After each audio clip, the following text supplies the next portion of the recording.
Couverture maladie universelle et accroissement de la consommation médicale en Afrique. Pourquoi l'assurance maladie universelle en Afrique? Et quel est son impact sur la consommation médicale des populations?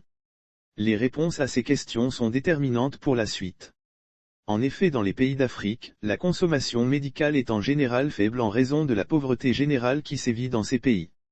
Le revenu moyen par habitant est inférieur à $1 américain par jour, les dépenses de santé par habitant sont estimées à environ 5% par rapport au PIB. Comparé aux pays d'Europe, 10 à 12%, ce taux est très faible.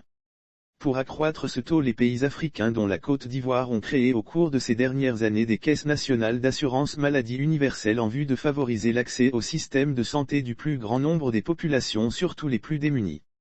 En Côte d'Ivoire, la majorité des assurés de la CMU sont des fonctionnaires et salariés du secteur privé. Cependant, le constat c'est que dans la plupart de ces pays, les plus pauvres n'en profitent pas assez par rapport aux plus riches.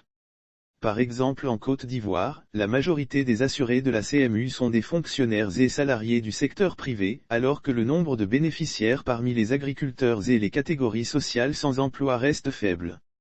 Au total, on estime à environ 3,2 millions de personnes enrôlées sur une population de 25 millions d'habitants, soit un peu plus de 10% d'habitants selon les données officielles. La CMU devrait comprendre en principe plusieurs régimes, comme dans les pays d'Europe. Cette situation pourrait s'expliquer par le fait qu'il existe un seul régime pour tous, quelle que soit la catégorie socio-professionnelle. En effet, la CMU devrait comprendre en principe plusieurs régimes, comme dans les pays d'Europe, notamment en France, un régime pour les travailleurs salariés du secteur privé, CNPS, un régime pour les fonctionnaires et agents de l'État, MUGEFSI, un régime pour les agriculteurs et assimilés, un régime pour les commerçants, artisans et professions libérales, un régime d'aide médicale pour les indigents et les sans emploi. Lire sur le même sujet. CMU, désormais, une réalité en Côte d'Ivoire, mais pour le moment nous n'en sommes pas encore là, car la mise en place d'une institution de ce genre est comme un grand chantier dont la réalisation exige beaucoup de temps. Par ailleurs, il faut tenir compte du contexte socio-économique différent d'un pays à l'autre et d'un continent à l'autre. En ce qui concerne le financement efficace des différents régimes, il conviendrait d'adopter pour chacun un mode de financement propre et adapté.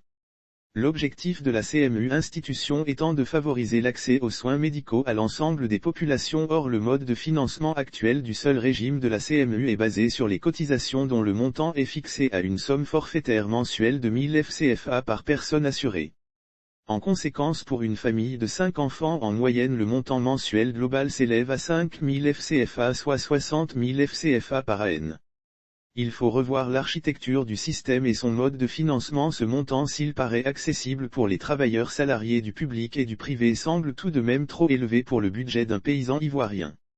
L'objectif de cette institution étant de favoriser l'accès aux soins médicaux à l'ensemble des populations, surtout les plus démunies, des réaménagements ou réformes semblent nécessaires à l'avenir. Entre autres, la revue de l'architecture du système et son mode de financement.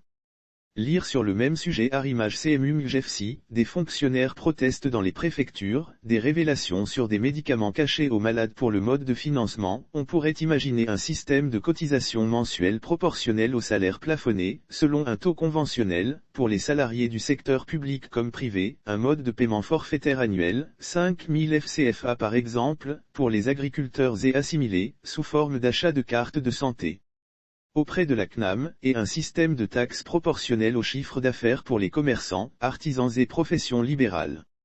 Toutefois, un ticket modérateur serait nécessaire pour tous les actes de consultation médicale ou paramédicale. Au total, l'assurance maladie universelle en Afrique constitue un facteur d'accroissement de la consommation médicale finale et donc de l'amélioration de l'état sanitaire de ce continent.